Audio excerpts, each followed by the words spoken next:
with the rockets on our heads. They hit some military objectives in Odessa. But notwithstanding that, I can say that we are very lucky because we are not suffering the horrible destiny of Kiev and Kharkov that are under attack, and I have some friends there. So I'm scared that I will lose some friends in these attacks. People are dying. This city, this beautiful, marvelous city that our Karina visited recently. For the moment, of course, it is a strategic priority for Russians, but probably they decided to take it with gloves. Sorry, but I have to. Okay. So because it's an historical city, so we have the Russians at 1 hour of distance. We are very worried. They tried to do a landing, but so far they didn't succeed. So if God wants and the negotiator will achieve a peace, maybe we'll be spared by some fightings in our streets. But we are very worried, of course. That's my report. And I'm sorry, but I have to leave you because I have a connection with another channel, and it's my duty to give my to be in contact and to say some information. So thanks for inviting me, but I cannot stay with you longer. Absolutely. Thank you so much for taking the time. And I believe, is that the beautiful opera house behind you? Yes, it's Odessa Opera. You can Fantastic. see it's one of the marvelous architecture of the city that we don't want to be bombed by the Russians. For sure. Yeah, I have the city hall in my photo. Yes, I see. So beautiful. Thank you for taking. Goodbye. Sorry to leave you, but it's my duty. Bye. Thank you for making the time. Thank you so much. God bless you, Hugo. Okay, yeah, so Hugo and I have been in contact for the last 6 months since I went to Odessa and met with the mayor and his team in efforts to reignite the Baltimore-Odessa Sister City Partnership and partner with on some diplomatic initiatives, everything from working with the symphony to our relationship between the Baltimore port and the port that's in Odessa, since they are both on the waterfront. He was just so kind and welcoming to my visit there, and so grateful that he was able to join us. So moving right along, Mary, if you'd like to, or Mendy, if you'd like to introduce yourself. I'll just mention that you're the Director for International Programs and from the Maryland Department of Commerce. And from there, I welcome you to introduce yourself as you'd like. I think you might be on mute. There we go. Thank you, Karina, and thank you for inviting me to be a panelist on this seminar. Yes, I work for the Maryland Department of Commerce. I also work closely with the Maryland Office of the Secretary of State, who oversees the Maryland Sister State Program. Maryland has 20 partnerships in 17 countries, and our Sister State Program is 42 years old. Our oldest Sister State partnership is with Anhui Province, China. Our most recent is with Piura, Peru, and then Hauts-de-France in the country of France, which was a previous relationship. So that's fairly long-term as well. Everyone here may know that yesterday, Governor Hogan did terminate the partnership with the Leningrad region. And all of these sister state partnerships are governor to governor. That's who signs these agreements. So it's the governor's decision what to do with that partnership at any given time. But I will say, and Karina had asked, just to go back a little bit, previous to working in government, I've been with the state government for about 15 years. Prior to this, I taught English as a second language and I taught in our sister state in Kanagawa, Japan. So I feel like I do have a real sense of these programs. So thank you. I'll let the others introduce themselves. Of course. Thank you for that wonderful introduction. So Louis, I might have you introduce yourself next, since you're going on and off screen a little bit, if you can Yeah, hear. sorry about that. Not a problem. We've now returned to the Library of Congress. My name is Louis Medanek. I'm the Senior Program Manager. I've been running our Ukraine program since its inception at the Congressional Office for International Leadership. Since 2003, December, we had our first groups come in from Ukraine. We've also been very active in the Maryland-Leningrad partnership, as well as we're here to help the Baltimore-Odesa partnership. We're eager throughout the history of the Congressional Office for International Leadership.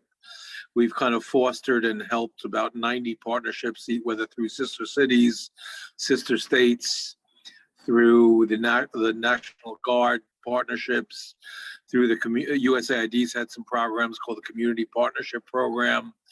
So by hook or by crook, we're here as an exchange program in the legislative branch to foster partnerships and relationships. As of today, our program, whereas there's 20,000 alumni in Russia, and our program in Belarus has been halted. We don't like to say that it's punitive, because many of our alumni are out there protesting this war and protesting the aggression.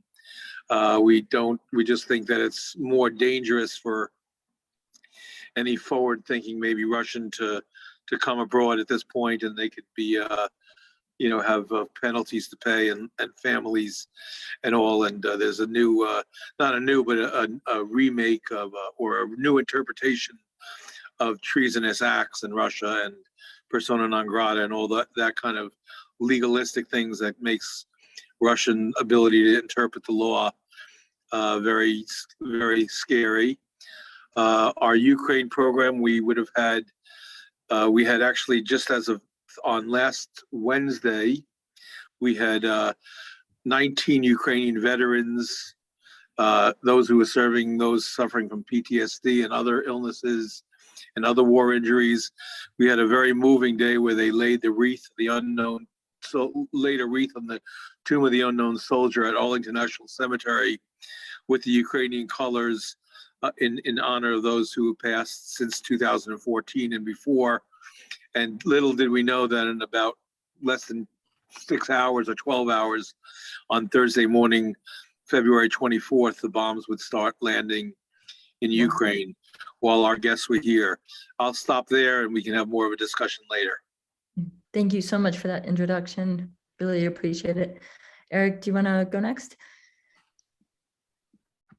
Sure. My name's Eric Hontz. I'm the Deputy Regional Director for the Center for International Private Enterprise for the Europe and Eurasia Division.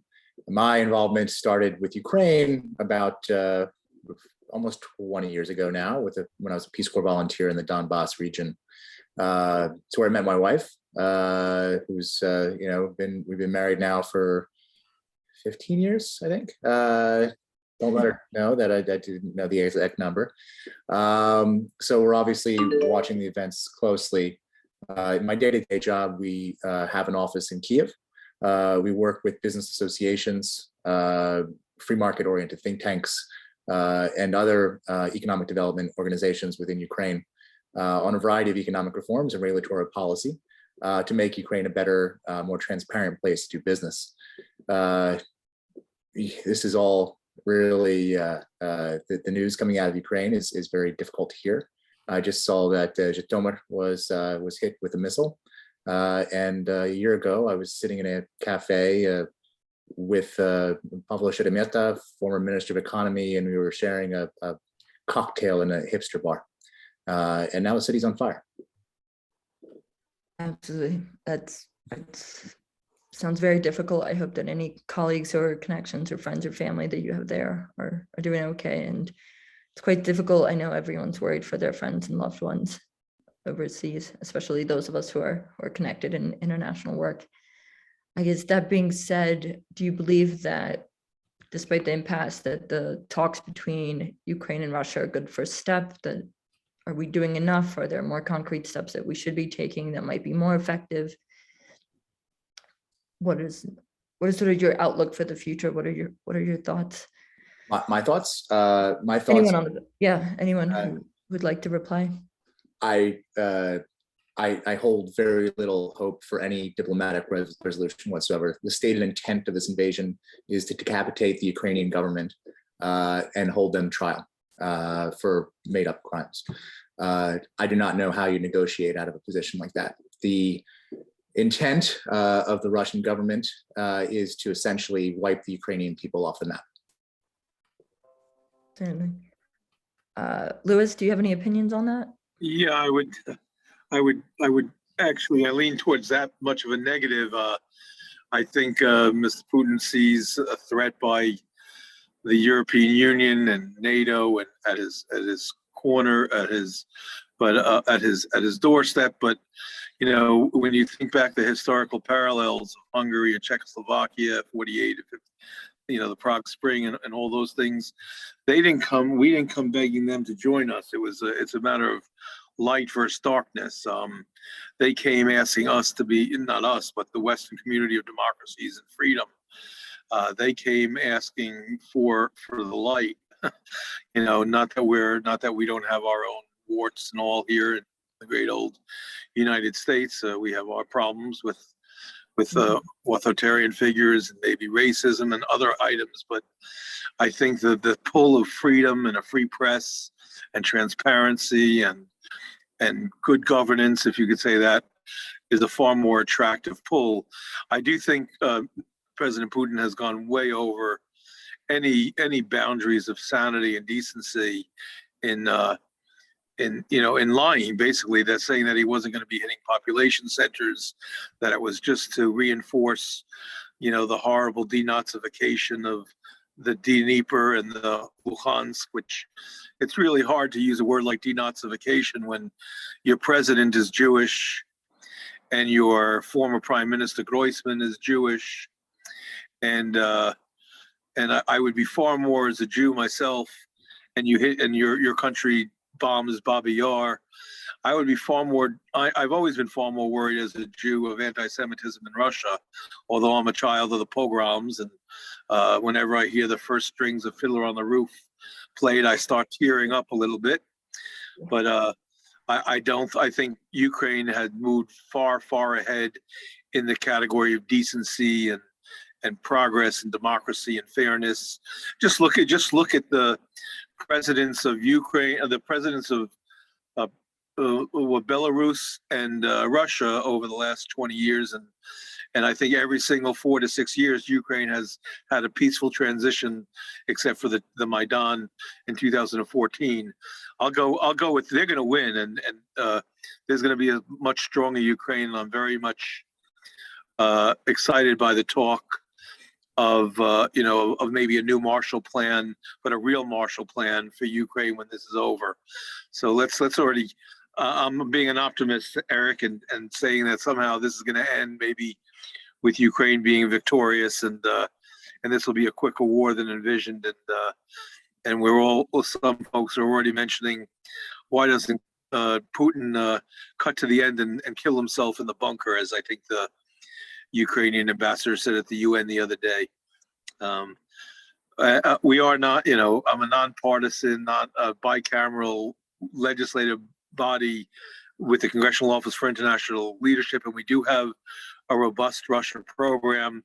It's on postponed right now, but we've worked with 20,000 amazing Russians over the years, and I'd like to say it's more the leadership than most of the people. And I think 7,000 plus arrests, probably by now there were 6,000 as of this morning, throughout Russia, and what's going on Nevsky Prospect and other parts of Russia are very heartwarming. The fact that Russians are facing jail sentences to say that and Russian actresses and artists and members of the former Minister of Foreign Affairs.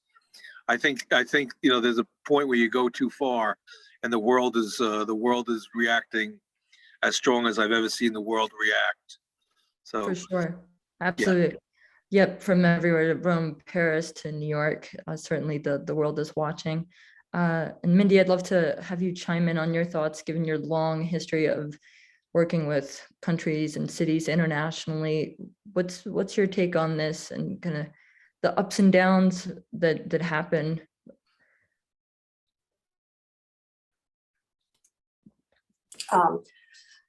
Yeah, I'll say I've been working these partnerships for, like I said, for 15 years. They certainly do. I think that's a good way to explain it, Karina. They do have their ups and downs for various reasons. I do want to emphasize that as important as the government to government or governor to governor sides of these partnerships are important. And for Maryland, that was to end the partnership was a policy decision. There is another very important concept within sister cities and sister states, and that's citizen diplomacy, the idea of people to people. And the state of Maryland and our partnerships, we have always had good relationships with our sister states, with their citizens there. And I think that's a very important part to remember. I think it's very effective part of these subnational programs, of these partnerships. And I think I can just say that in time, I hope, you know, our friends in Russia and the Leningrad region will understand, given the circumstances, why this decision was made. You know, we still have a very active Anhui province, China sister state program. And, you know, some people might not like that idea, but engagement is very important. We just recently signed 2 agreements, one on higher education and one on the horse industry with our friends in Anhui province. And so I think that is that engagement is very important. Absolutely.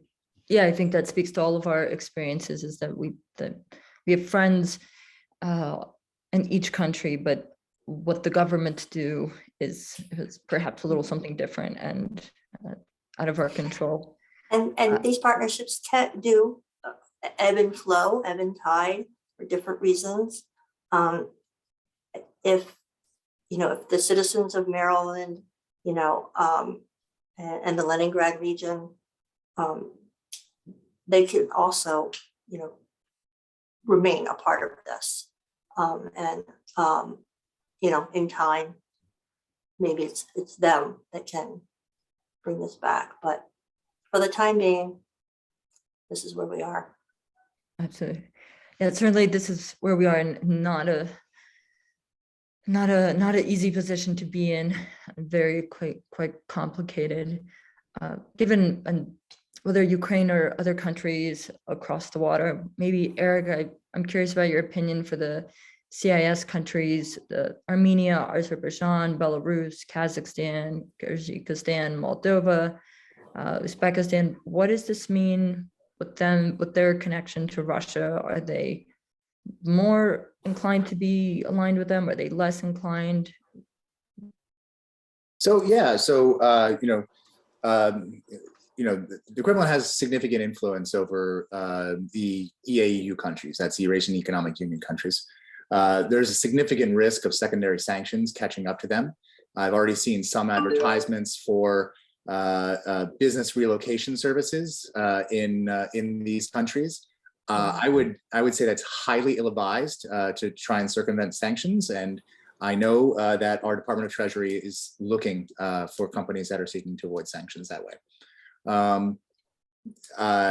There's also the migrant worker issue. We had the ruble devaluation, essentially halved overnight. We have millions of Central Asian migrant workers in Russia right now. Are they going to stay in Russia? what if their salaries are effectively halved, or are they going to return home close to friends and family, where they have a support network in Uzbekistan or Tajikistan or elsewhere? Are they're going to make that calculation? People are pretty reasonable, pretty logical, and look, at the end of the day, if they can make the equivalent amount in Dushanbe or Samarkand, they're going to go back home because it's close to friends and family, just like you or I would. This is going to present some serious issues. I did see in the news just before joining, Apple has cut off sales within Russia, so you can't use Apple Pay, and I do believe Apple products were also on the chopping block.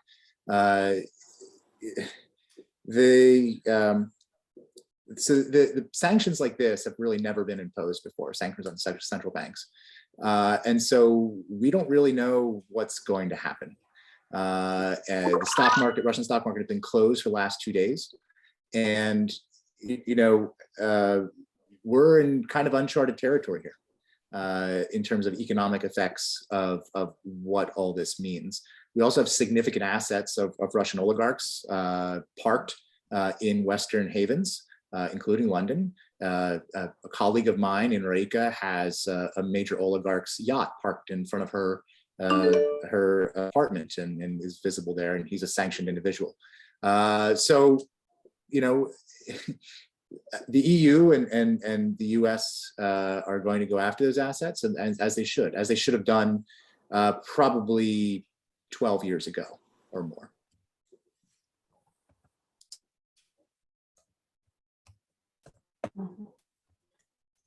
Unmute myself. Lewis, while you were gone, I had asked about Eric's opinion of the CIS countries and what that means for their relationship with Russia. If you had any thoughts to chime in on that.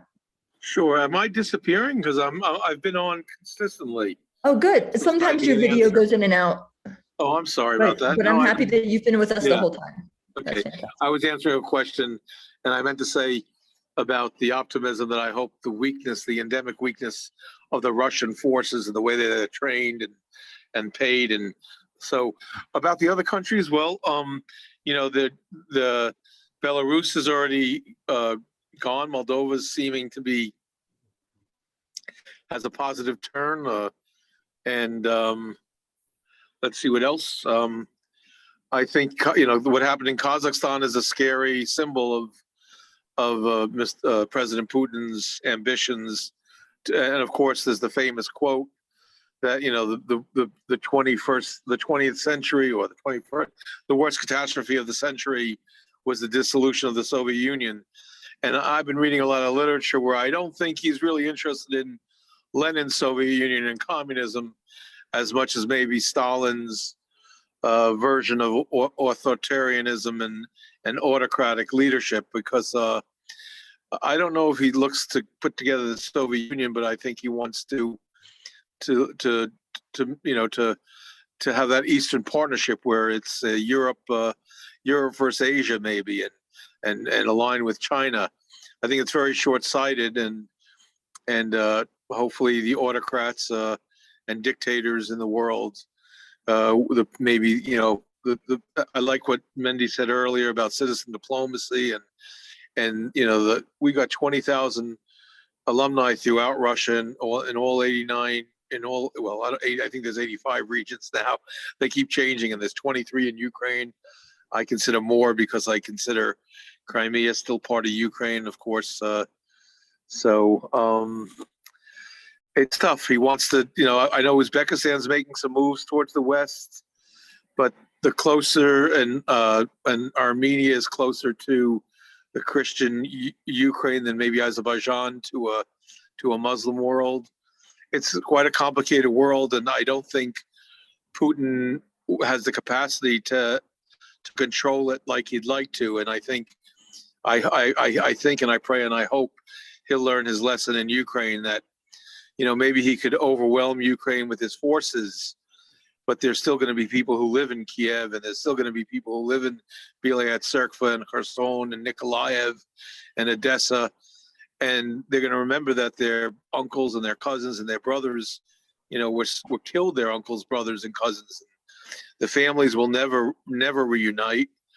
This has caused turmoil, of the Mideast variant for decades to go, and it's really, I just hope that the defeat of the Russian forces is much quicker than the world anticipated. And I know I'm sounding too optimistic, and we don't know what the 40 miles of Russian tanks and the backups in the cities, we don't know what kind of overwhelming force they're going to come with.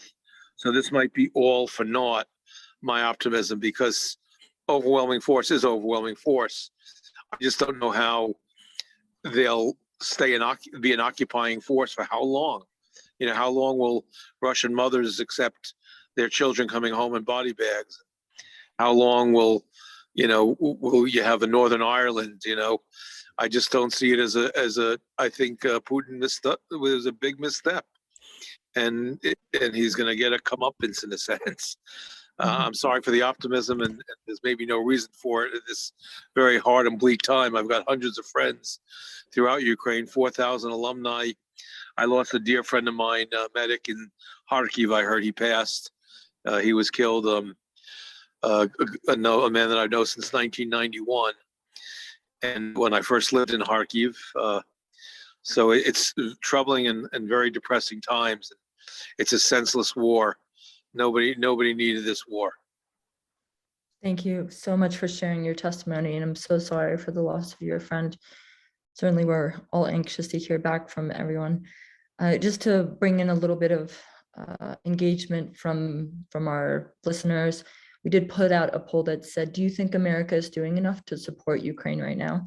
And I think it echoes some of the conflicting feelings that we're all having. So 26 people took the poll, and it's 27% said yes, 33% said no, and 41% are unsure. So the conflicting feelings are there, and they're pretty divided in thirds of yes, no, or unsure. So thank you to everybody in the audience who did participate in that poll, and so that you all know what the responses of everybody, of the attendees and for the panelists, so that you kind of get a temperature feel of how the public is feeling, at least of those that are on this call. I did want to ask a question that's a little bit less political, but something that surprised me when I spoke to the embassy, the Ukrainian embassy in DC. I didn't expect that one of their first questions was help with assistance in logistics. And it came to mind that and perhaps you might, the panelists, if you have opinions on this, my impression is that the pandemic and also this situation has showed us that we are woefully unprepared to rise up and deal with these kind of surprises, whether it's a pandemic or this. Do you sort of agree that we need better systems, policies, procedures in place that to mobilize these efforts so that people aren't scrambling for information, for where to donate, for where to get out, for where to send supplies, for how to ship things internationally? It seems like while we are more globally connected than ever because of the pandemic, we still don't really have the structures in place to handle these kind of crises, whether it's a typhoon or a volcano or wars. Is that your impression also?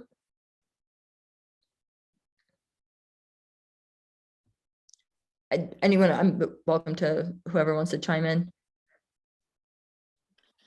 I'll jump in. It's a very complicated world, and there's geographic specialties. There's the way our State Department works with 2-year rotations.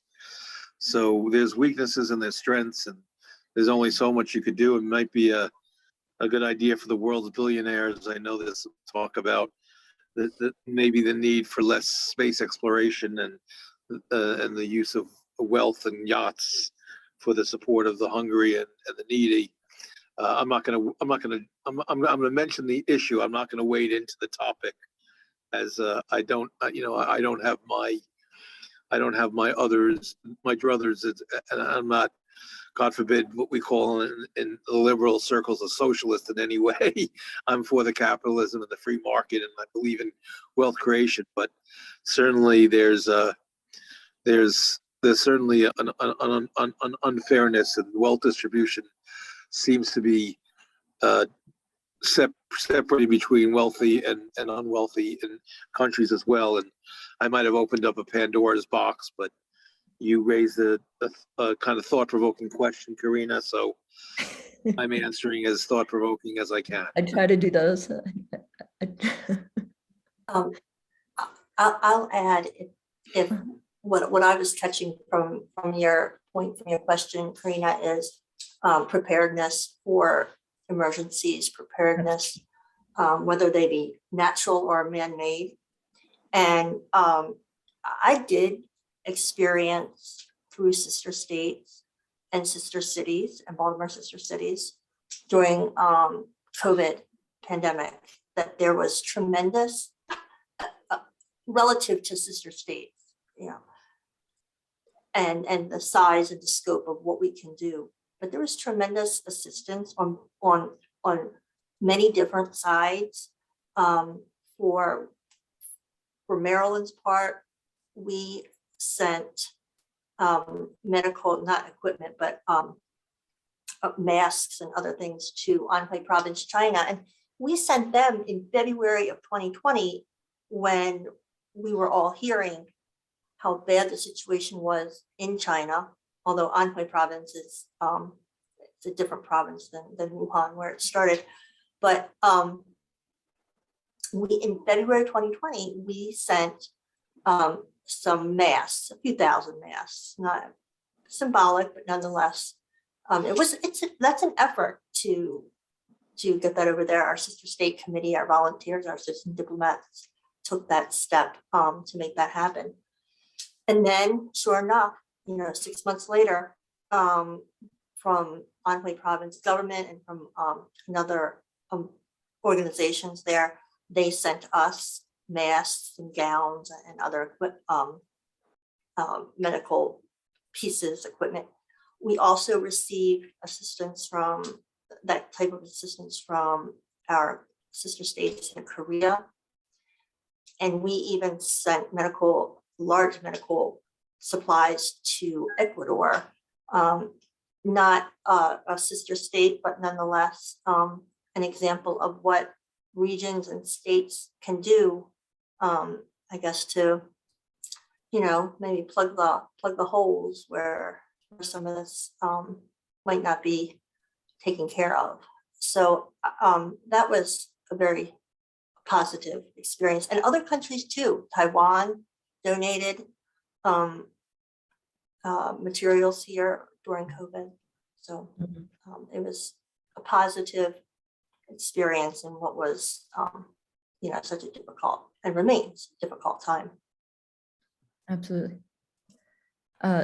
Eric, you're welcome to answer the question, or if you feel like you have no comments on sort of the state of global preparedness and crises, then I can, my feelings that since we're getting such great questions from the Q&A, to maybe open those up a little bit earlier and not rush to get through the questions. And since our audience has been quite involved.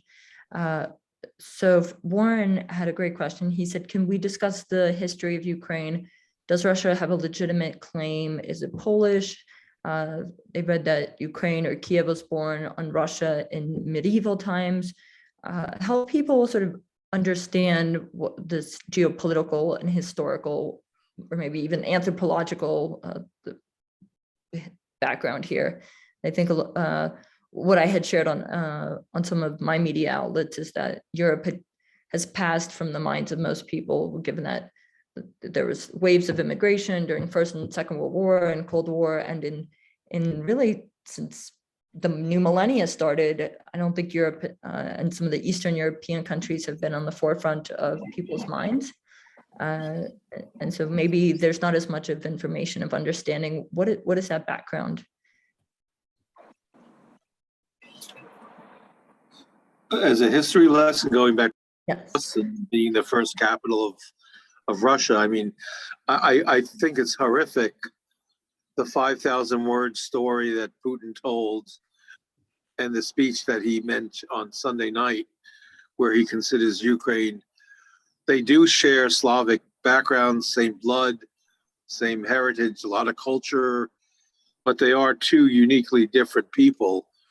I mean, there was the Soviet Union that kind of brought them together, but I don't see them being one landmass, Belarus, Ukraine, and Russia. It's there's the historical arguments are the arguments that Putin has used are almost comical in their lack of historical accuracy. It's just pure nonsense. I mean, they are unique different settlements of people. One's agriculture, one's also agriculture, but industry. They do have a beautiful shared history, a wonderful shared history and great dark soil, and you can drop a seed in it, but there are borders. And in 1994, Ukraine gave up their nuclear weapons for a guarantee of territorial integrity. That's right. And it's really, to me, it's not a modern day issue. The issue was resolved in 1991 when independence was declared and the Soviet Union broke up. Then it becomes the UN, the world, and the indisputable boundaries. It's to me the argument that they're the same is specious and completely unacceptable. I've had people ask me if it's a good comparison to say that Ukraine and Russia are sort of like Portugal and Spain. They might speak overlapping languages, but there's certainly a unique history and distinct borders and independent countries on both sides. Is that fair to say? For Eric, any The only historian on the phone call. Yeah, Lewis is a historian. I think it's it's fair analogy. So, but let's look at how dangerous that Lewis meant this 5,000 word screed that was written by Putin in July. It's dangerous, right? So borders were set up and established as the representative of Kenya at the UN so eloquently stated a few weeks probably a week ago. Kenya would much like to have its own kind of territory and divide its own lines, but it can't, because those borders were settled, and those borders were settled really without the input of Kenya. The borders of Ukraine were established with the dissolution of the Soviet Union in 1991. As Lewis said, in 1994 they were guaranteed under the Budapest Memorandum, where Ukraine gave up nuclear weapons, which is this is not setting great precedent here, because no country will ever give up nuclear weapons voluntarily ever again after what happens to Ukraine. In 2004, I should say, in 1997, in order to secure a base in Crimea, Russia gave additional security concerns to security assurances for the inviolability of Ukrainian territorial integrity in order to sign that lease at Sevastopol. So we have multiple agreements with Russia saying, we promise not to violate your territory. In return, Ukraine gave up its nuclear stockpile. It gave up a piece of its territory in Crimea with the understanding that Russia would not violate this agreement. And what did they get in return? Absolutely. So it's yes. a lot of countries in the world would like to redraw borders, and if Russia is successful in again redrawing borders, because it's been doing this for a while now, done it in Transnistria, in the chunk of Moldova, it's done it in Georgia, it's controlling the process between Armenia and Azerbaijan. So it's a dangerous box that we're opening up here. The next box is if Bosnia wants to redraw its, or Republika Srpska, or Serbia wants to redraw its borders. Right. Maybe some countries in Africa want to redraw theirs. Certainly, I've called it a game. We're playing the game of risk. It's but when you're playing on a board game versus in real life, there's a lot more consequences. Certainly, this to me looks like modern day colonialism. We want a piece of land, we'll invade it, we'll take it, we'll redraw the border. to acquire what we need. But Corinne, given that, even worse is you make up stories that the opposition is eating your babies and killing and not and killing and genocide. So you're not only taking land, you're calling the others fascists, Nazis, and baby killers. You know, when Right. you yourself are those. It's a you know, the world is on its head. Just it's the black is white and white is black. It's just right. sorry to jump in. Of course, it's the influence of media and propaganda is not to be ignored in the 22nd century of how we discuss modern day politics, for sure. That's involved, and people calling it the TikTok war, and how media and information or disinformation is spread is certainly was worth of note. Thank you, Louis. To that point, there was a question from the Q&A that said, what are the next steps for healing and reconciliation then between the poor families, between Ukraine and Russians, and what can Marylanders do to help? Is there healing and reconciliation to be had? Is it hopes that maybe once Putin is not in office that the reconciliation would happen? Since, what are thoughts?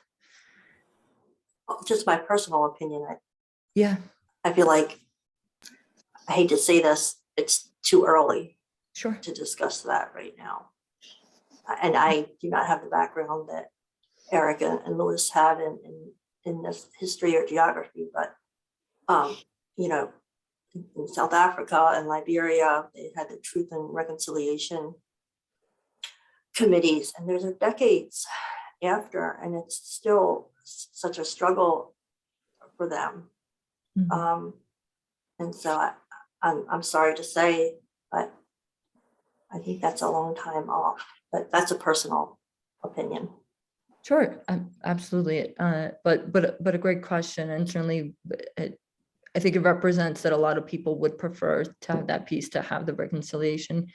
The many friends and families cross the borders, that they have cousins in Ukraine and they have cousins in Russia. And however, the outbreak of this crisis has meant that people have had to pick sides, and I've had on both sides, right? There's protests that are happening in Russia that are against the war.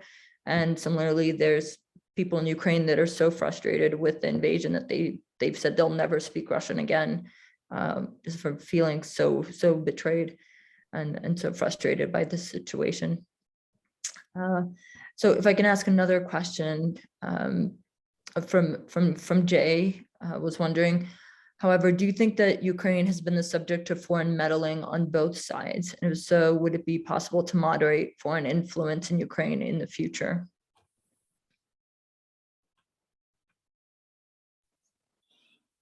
I think that's the toughest question of the day, because the spread of NATO in the 90s, while let's say while Yeltsin was in control and Russia was at its weakest. I know I spent a lot of time in Russia those years, and I saw frozen fish tanks and scientists and academic and Russia was at its weakest. But once again, I mean, I think maybe the West might have been smarter pushing the European Union as opposed to a defensive military alliance. But you know, there was lots of chances for Putin to be an observer, at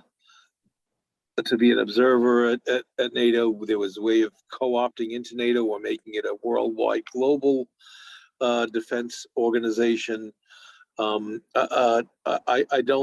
think the opportunities were missed more by a megalomaniac than the Western world that's not aggressive in it, and it's maybe the free market, aggressive in capitalism and aggressive in transparency, and those are things that's just a closed system can't tolerate, because then corruption and the oligarchs go down. So I mean, it's more of a sense of protecting wealth and resources than you know, the future I don't think it's a clash of civilizations. It's a clash of governance types. Mhm. Yeah, as Lewis points out, the NATO question, right? And so this has been bandied about. Poland quite bluntly told the United States that if we aren't in NATO, then we're going to pursue our own nuclear weapons program. And so there was a choice to be made. Do you mind, can you share with people what that is?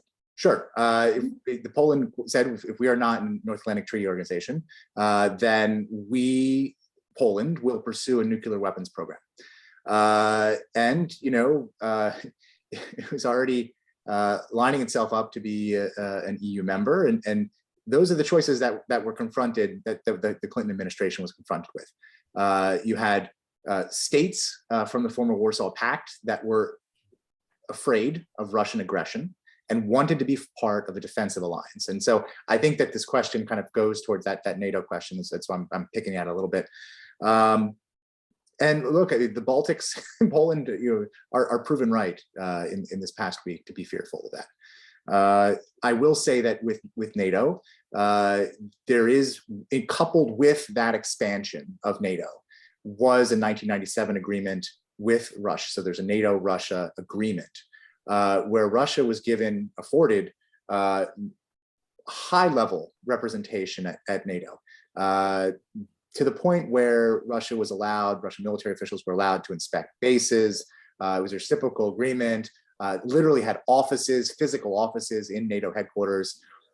So the argument that this was all against the West the whole time, even Putin himself in his early days, the first 2 years of his presidency, you can go to the Kremlin website, you can look this up. He was floating ideas around, should Russia join NATO, and should we partake in that? Now, whether or not that was reciprocated by the United States, that's a different question. Whether or not it was time for the United States and Russia to enter into that agreement, I don't know. But I will say that there was that kind of high level representation of Russia within NATO. Within Ukraine, to drill down into that question, the United States, hasn't invested quite a bit of money in democracy assistance and human rights assistance. We, along with the EU, have built up a robust civil society, supported that civil society. And that civil society today is really assisting the Ukrainians with day-to-day purchases. So I just talked today with an organization that we work with that is, switched from an economic think tank to trying to work with logistics companies to get goods distributed across the country. And civil society does take up that space as soon as they're called. As to Russian interference, or investment into Ukraine, that was essentially ended in 2014 after the annexation of Crimea.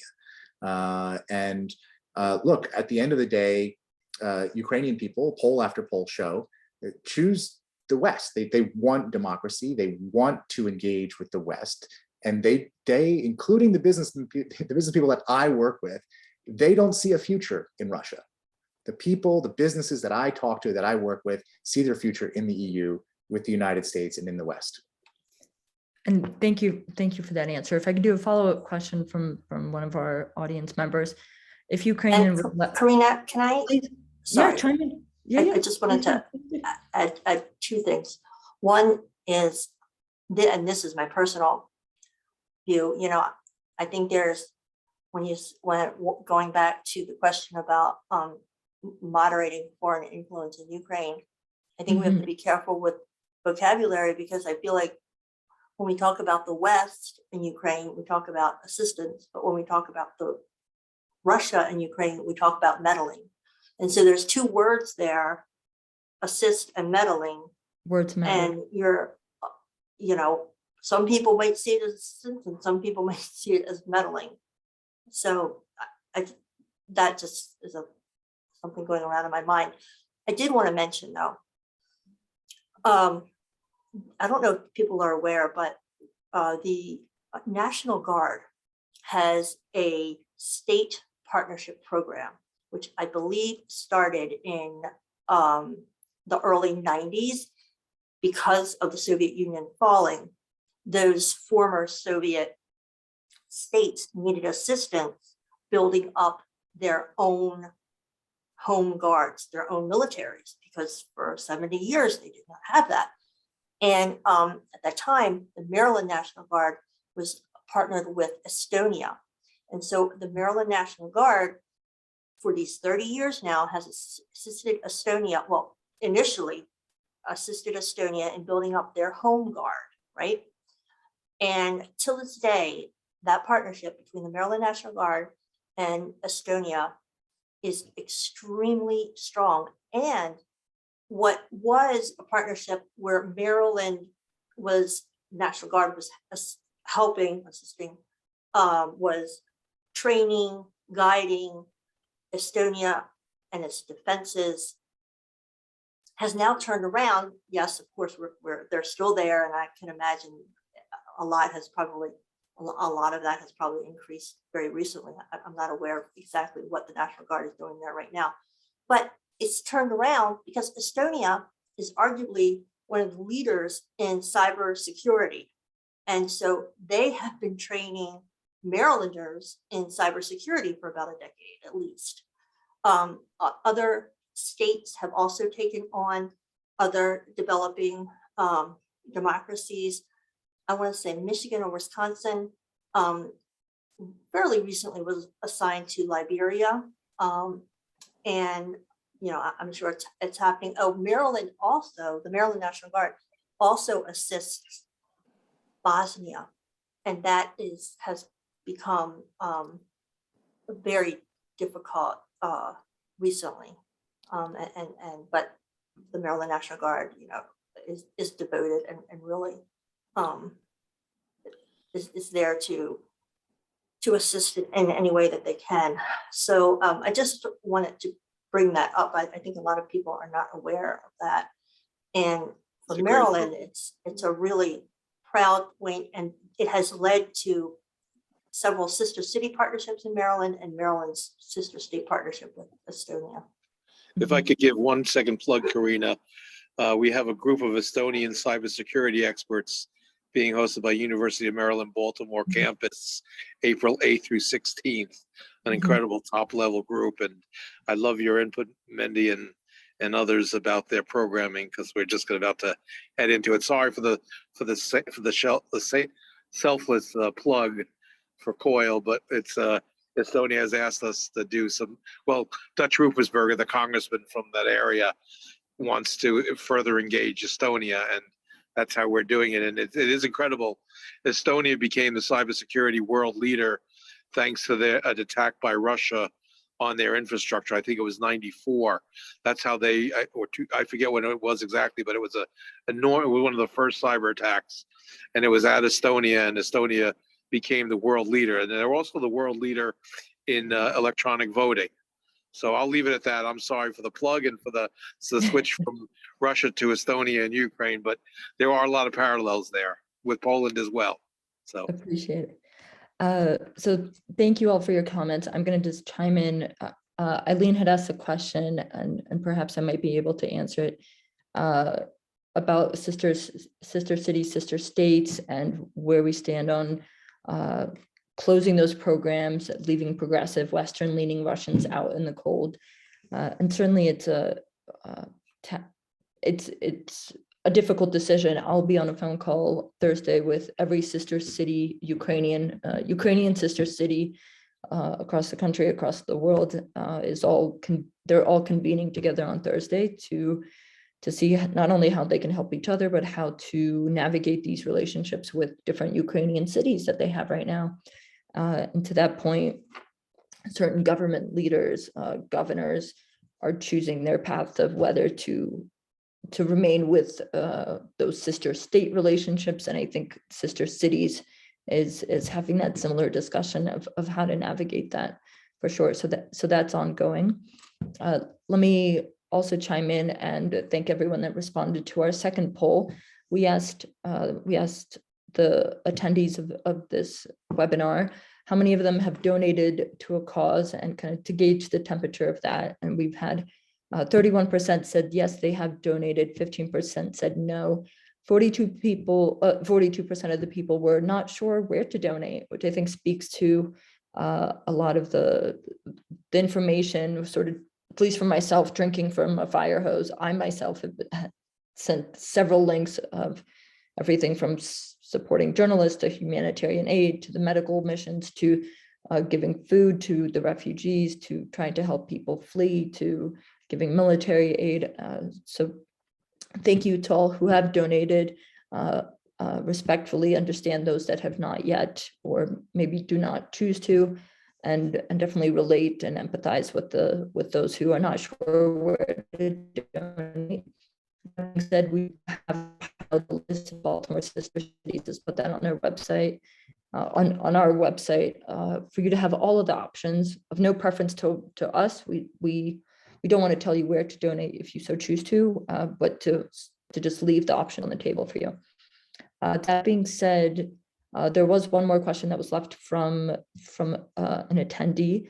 I understand that we're wrapping up here close to the hour. If anybody needs to leave, I thank you for your time and respect that time. If any of the panelists would like to stay for the last question, we can do that, and just some final thoughts and concluding comments, and wrap it up there, if that's okay with everyone.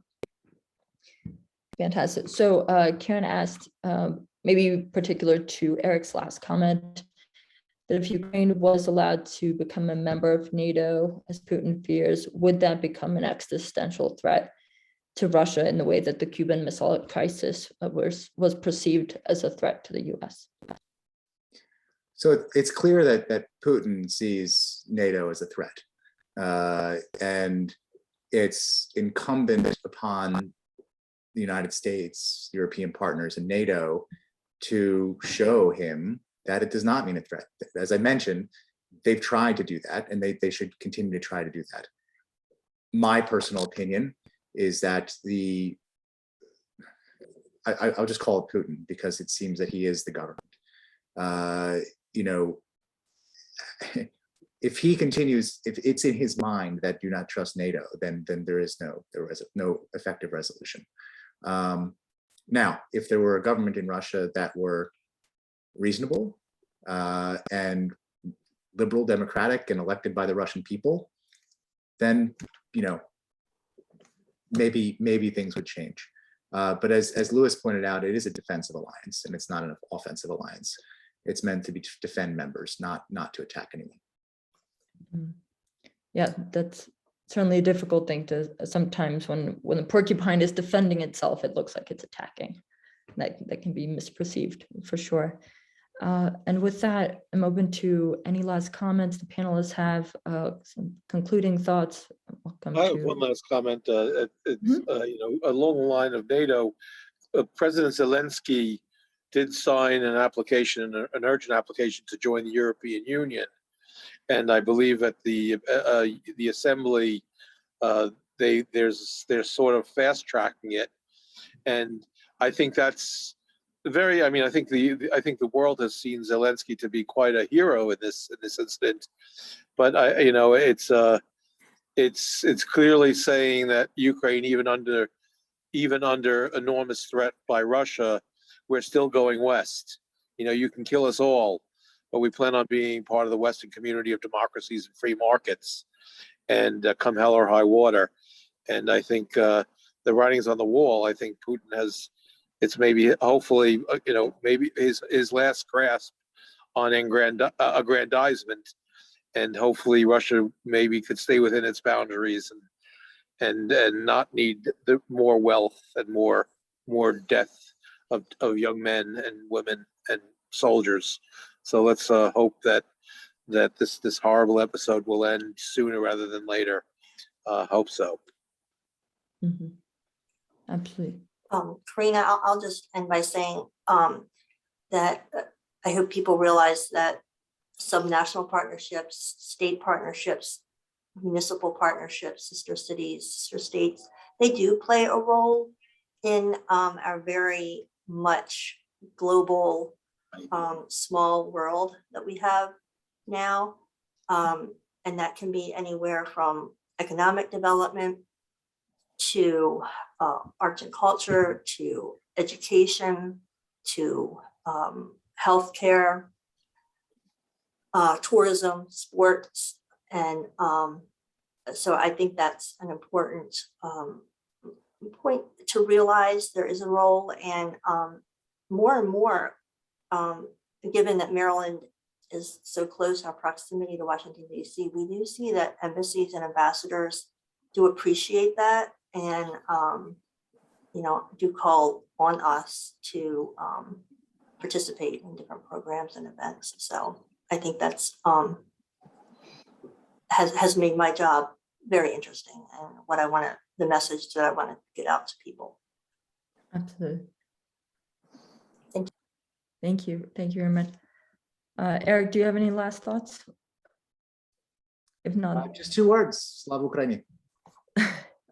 I agree with that. Heroin Slava. So thank you for participating in a couple of last minute announcements. The governor will be having a solidarity vigil with Ukraine.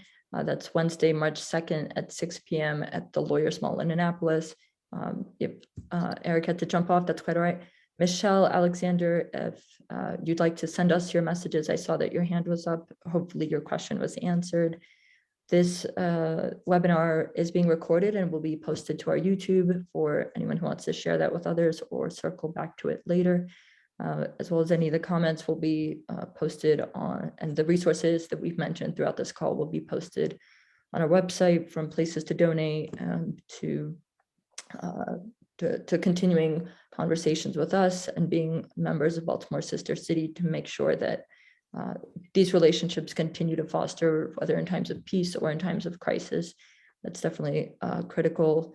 And as funds do flow in for these initiatives, we're looking for a grant writer to help us apply for those, whether it's university exchange student programs or relationships between our 2 ports. There's so many opportunities to be had, and the mayor of Odesa and his office had between the 2 of us, we had a list of 37 items we wanted to work on before war broke out, and all of those cultural and diplomatic relationships are there, certainly on a wish list for both sides. So given with that, I will conclude here. Thank you all for all your time, to the panelists as well, to all of those who attended. Appreciate you taking the time out of your evening to do this.